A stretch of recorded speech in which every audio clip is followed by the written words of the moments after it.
Hey, everybody, this is Kenny. Welcome back to another edition of the Leading from the Middle podcast. This is a podcast for middle managers who want to develop themselves, develop their teams, and improve their results. Do you believe that we are in the biggest change in our workplace since the Industrial Revolution? I know a lot of you do. What do you do with all of this change? How do you respond? How do you shift? Well, my special guest, Transformation Coach Brian Gorman, breaks it all down for us and talks about so much more. You don't want to miss a second of this. Let's get at it. Hey there, everybody. This is Kenny. Welcome back to another edition of the Leading from the Middle podcast. I have a phenomenal guest with me today and can't wait for him to share his perspective on a bunch of things today about change, about just the changing workforce. He's got such a unique perspective on it. I'm going to jump right to him. I want to introduce Transformation Coach Brian Gorman to the podcast today. Hey, Brian, how are you? I'm great, and I'm so happy to be here, Kenny. Thank you. Oh, man, thank you for taking the time. You talk about such great stuff, but man, oh man, I really want to hear your backstory and what's led you to be doing what you're doing now. So tell us a little bit about your backstory. My backstory actually began as a freshman at university in 1967-68. I was doing youth work on the Onondaga Indian Reservation outside of Syracuse, and very quickly learned that the university's portrayal of its mascot, which was a Native American, was both racist and xenophobic. Here within miles of a Native American reservation, Caucasian fraternity brothers would dress up and run around like drunken Indians. And so I began this effort to get the university to change its mascot. I failed. It took the Onondaga Nation 10 years. But the spark inside of me was lit around moving through change. And I've been doing that work ever since. Wow. Wow. And it's such an important item that you as a young man, going after that's phenomenal. And so I want to go down this road because I want to almost start with the end here, because one of the things that I saw you say was that we are on the verge of the greatest change in corporate wise since the Industrial Revolution. And so that's a huge statement. And so I want to hear what's caused you to say that, and then what are we doing about it? So let's talk about that first. What's caused you to say that this is the biggest change? We're on the verge of it. What's caused me to say that is looking at the facts, quite frankly. If we go back into the 1990s, Peter Drucker was talking about this. Douglas McGregor was talking about this in his Theory X, Theory Y, so forth and so on. Not everybody fits into their generational stereotype, and differences in generations are real. And we now have a very different workforce than we did certainly when I was growing up in the workforce in the 80s, 90s, and so forth. Different work ethics, different motivators, different sense of the role of work in life. Work has changed. The nature of work has changed. I very much try to use the term people and not employees anymore, because the work is not done by replaceable cogs in the machine anymore. Mm-hmm. We're hiring people with creativity, innovation, desire to contribute, find value, and so forth, not just to do the job until they can retire. So all of these forces were out there, and then COVID hit. And COVID really served as the catalyst to push people to reevaluate what's important to them. Mm-hmm. And so coming out of COVID, as we've heard the calls to come back to the workplace, we saw the spark of the great resignation, the great reshuffling. And all of these factors are saying to me, and then we have the 4-day work week, mm-hmm. which is really a metaphor for doing the same, getting the same results, but spending less time doing it. Mhm. All of these factors, artificial intelligence, growth in technology, all of these factors are contributing to the fact that the way we've done work in the past doesn't have to be the way we do work in the future. Mhm. And the workers are pushing for that change. Yeah, I feel it, and I just wonder why folks at the top of a lot of not all, but at a lot of corporations don't feel it, and it's kind of passing them by. So let's get to some specifics because I'm totally with you, and you're 100% right. From a leadership perspective, what would be two or three things that leaders should be working on skill wise of doing differently these days as opposed to 5 or even 10 years ago?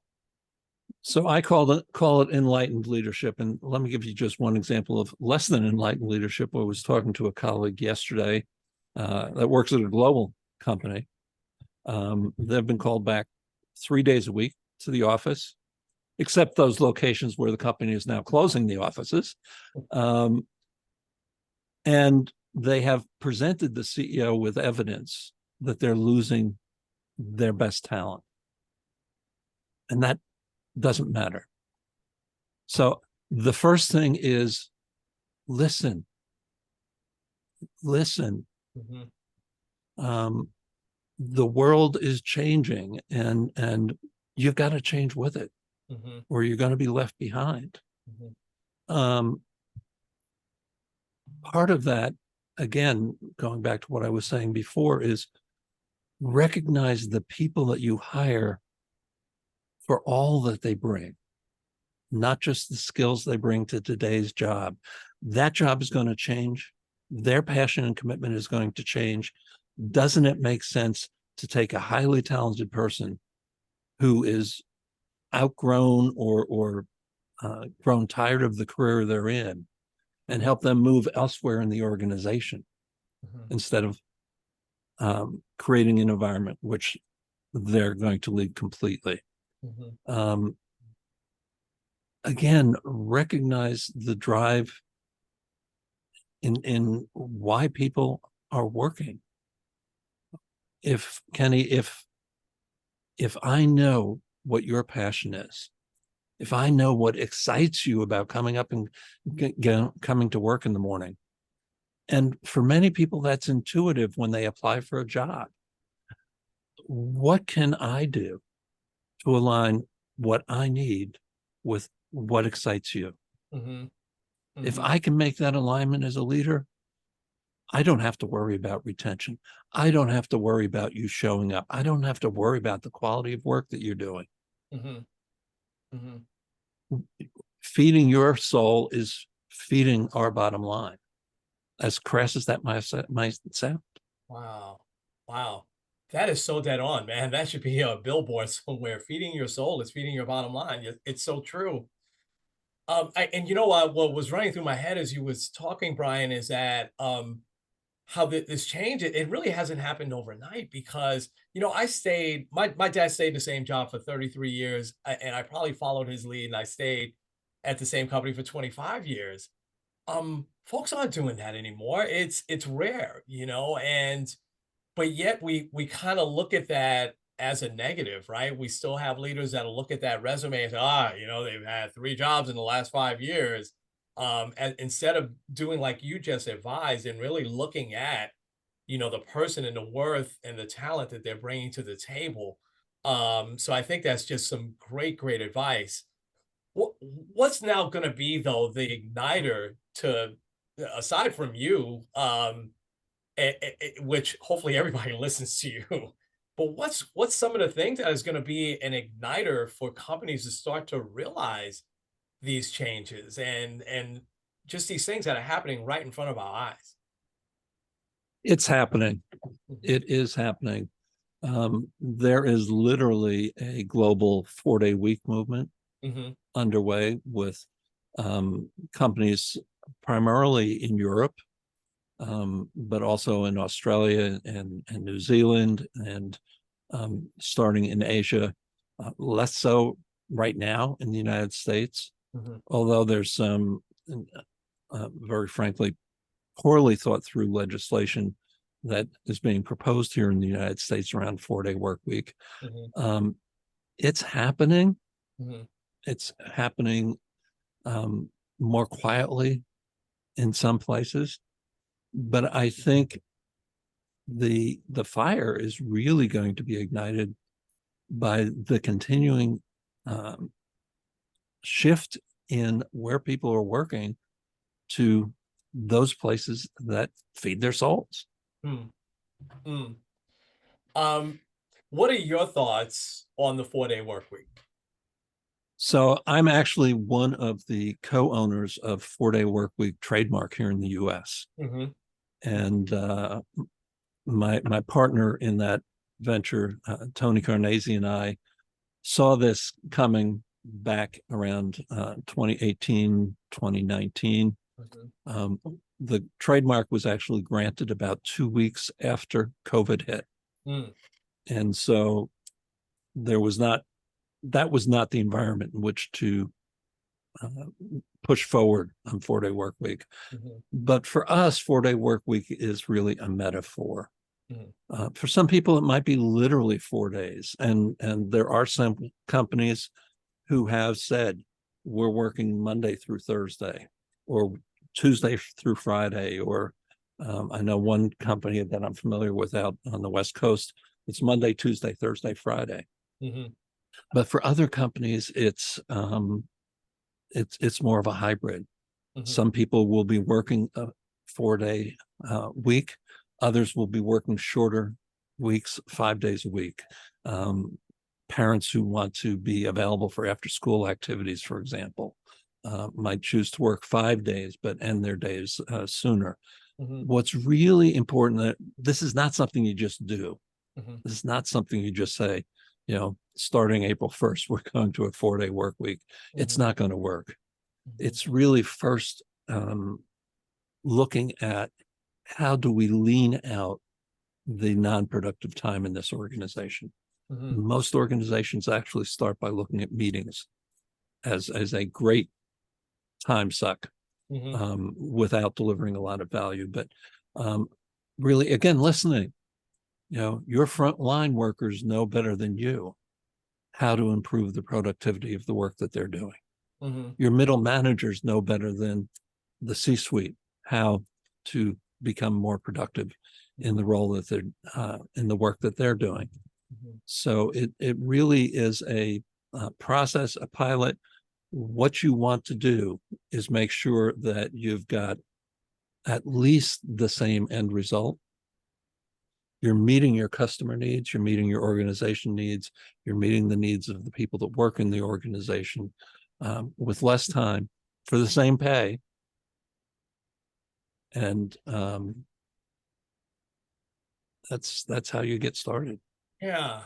Yeah.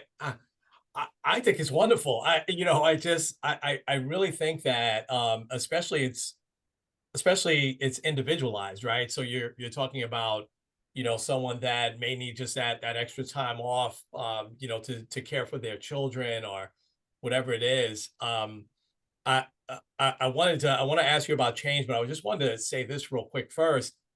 My youngest son is 21, enormously creative young man, right? He can fix stuff. He creates music. He's just this really creative kid, and he's very good at fixing cars.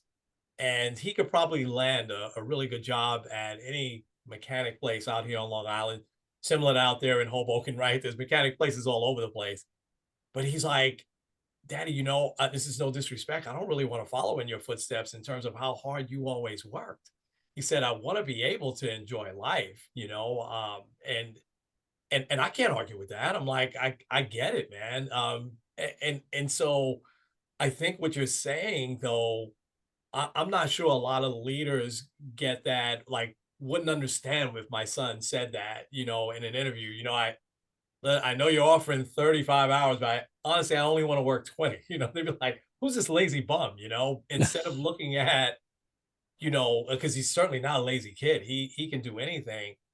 Looking though at the inner part and then saying, okay, you know what? We got this really talented young man. we can work around that, because 20 hours, he puts in 20 hours for us. It's going to be really good. So I think what you're doing and saying is so vital. What are your thoughts on that, on what I just shared? I not too long ago had a conversation with Chris DeSantis. Chris is the author of the book Why I Find You Irritating. Yes. Okay. And it's a book about intergenerational conflict and intergenerational difference at work.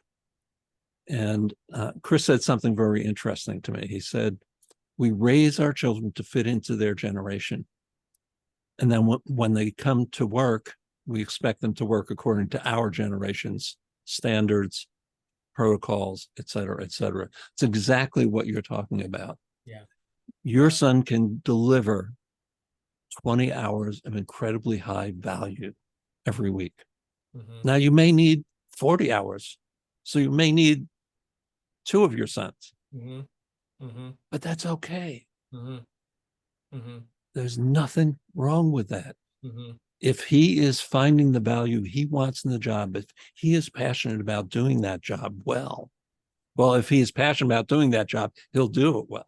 Mm-hmm. There is nothing wrong with that. Mm-hmm. If we open up our thinking again and listen to what's important to the people that work for us. Yeah. Yeah. Well said. Well said. I want to ask about, I want to give you time and space to talk about change, and what's kind of a blueprint for it. Where should we start? Especially, I found this, and I'm sure you have in your travels. I found even in young leaders that are reluctant to change, let alone we always saying, oh, it's older folks that are they're set in their ways, but I've found recently that there's young leaders that are no, it's got to be my way. They got to adapt to me. What's your blueprint for change, and why is it even more important today than ever before? My blueprint for change is Joseph Campbell's hero's journey. For those who are not familiar with Campbell, he was a mythologist and psychologist in the mid 20th century.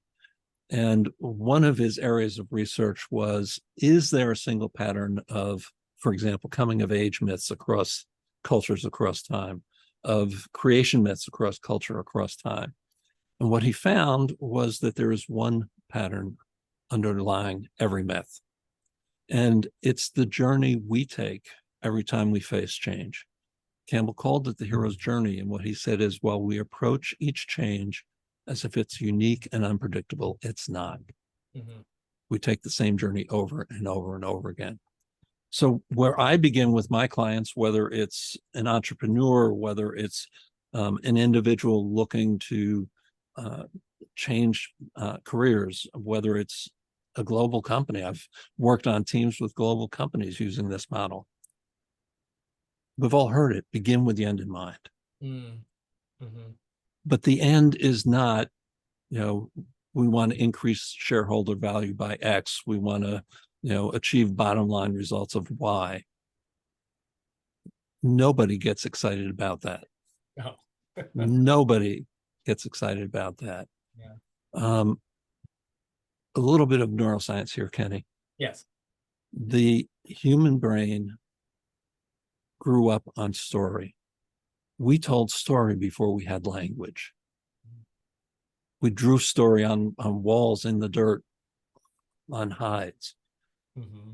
The human brain is a story processor, and it cannot tell the difference between a well-told story and the lived event.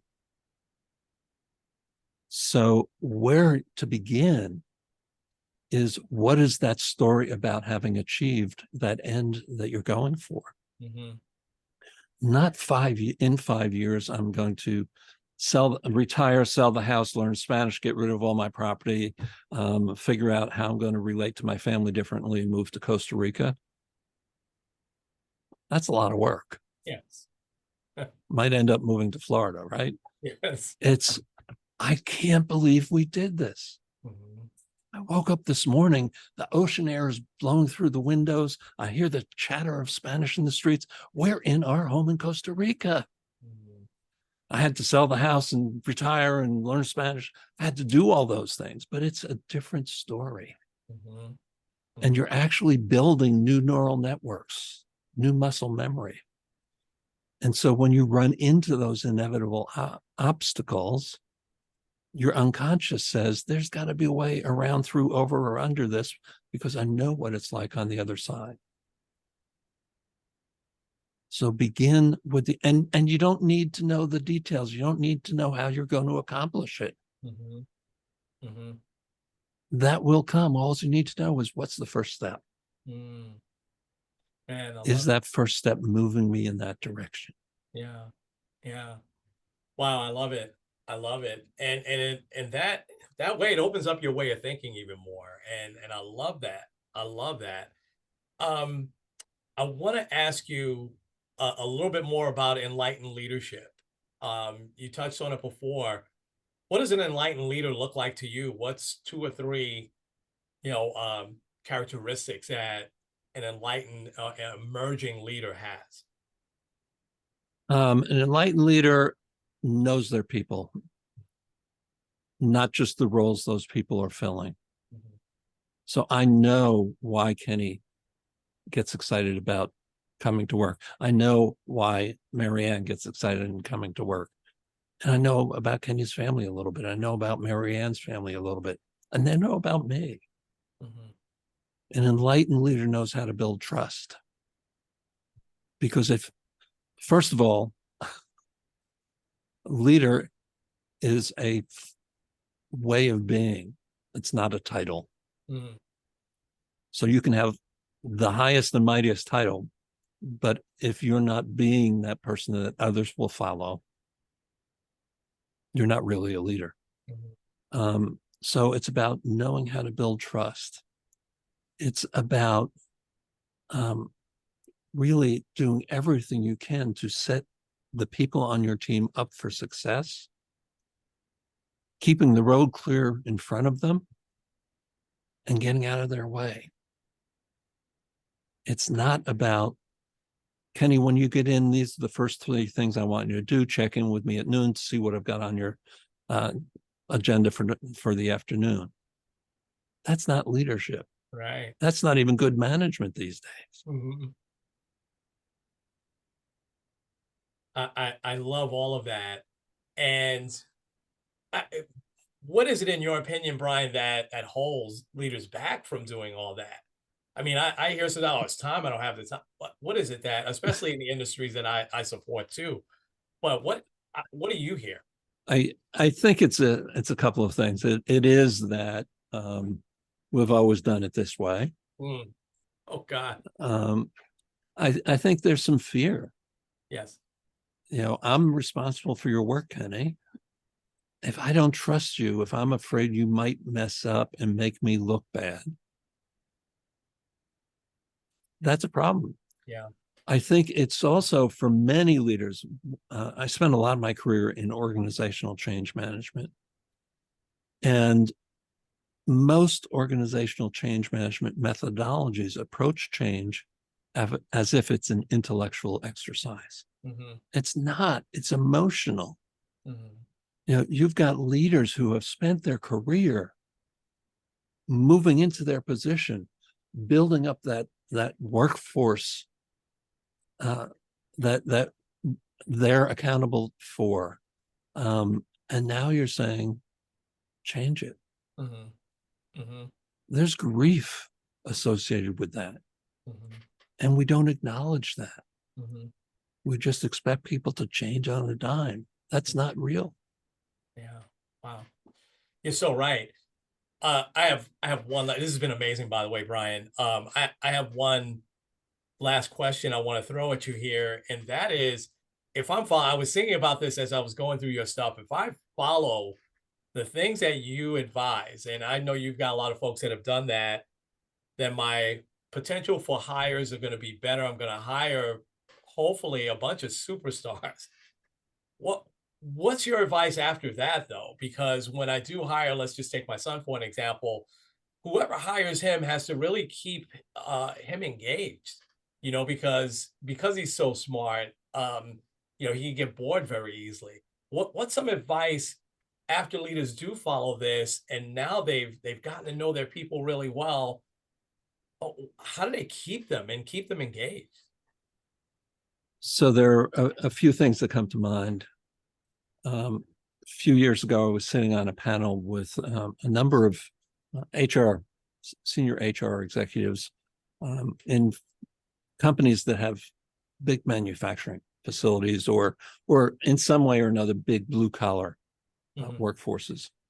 And they were consistent in saying this: nobody comes out of high school or trade school today and comes to work for us in that plant, for example, with the expectation that they're going to retire from that plant.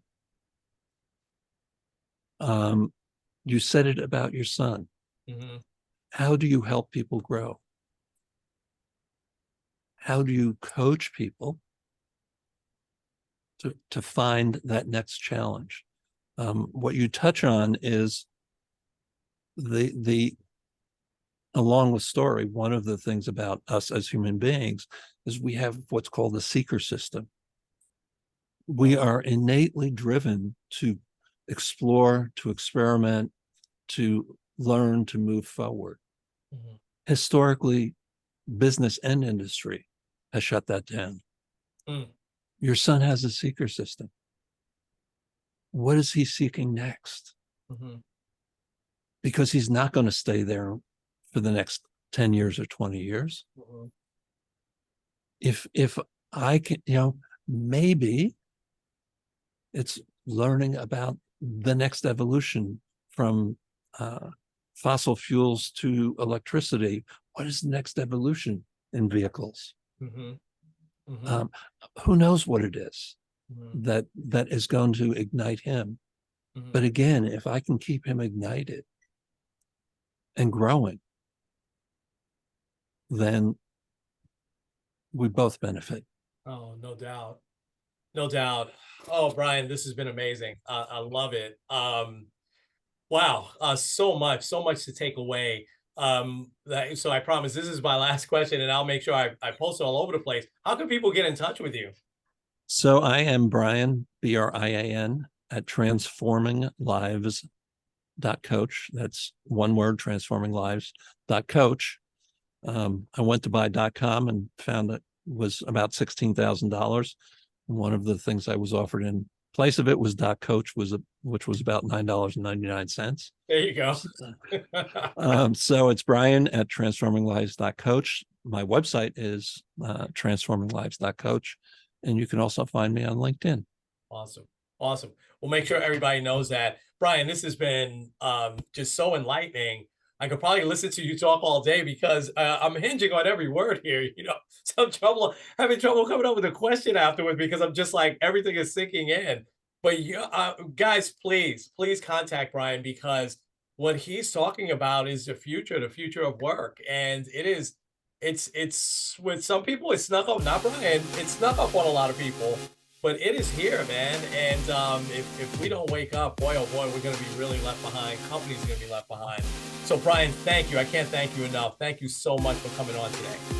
It was awesome. Well, folks, this has been a Leading from the Middle podcast with Kenny and with Brian. We'll talk to you real soon.